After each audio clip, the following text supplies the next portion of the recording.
Samsung Galaxy বুক 2 pro x 360 degree. খুবই slim, দেখতে পাচ্ছেন একদম স্লিম একটি ল্যাপটপ। আপনার ওজন মাত্র 1 কেজি। Touch 360 degree.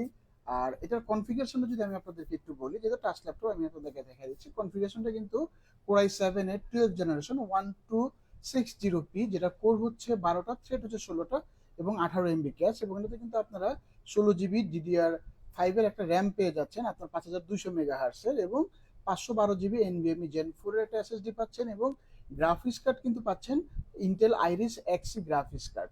তো ভিউয়ার্স, এটা কিন্তু 13.3 ইঞ্চি ফুল এইচডি ডিসপ্লে, এবং ডিসপ্লেটা কিন্তু অ্যামোলেড অ্যামোলেড ডিসপ্লে। এটার কালার অ্যাকুরেসিটা কিন্তু খুবই চমৎকার, দেখতে পাচ্ছেন খুবই ব্রাইট একটা ডিসপ্লে। আর ল্যাপটপটা কিন্তু একদম ফ্রেশ, খুবই স্লিম, টাচ 360 ডিগ্রি। যারা লেখালেখি ডিজাইনের কাজ করেন বা বই লেখেন, ফটো এডিটিং ভিডিও এডিটিং এর কাজগুলো করেন, তাদের জন্য কিন্তু এই ল্যাপটপটি একদম পারফেক্ট।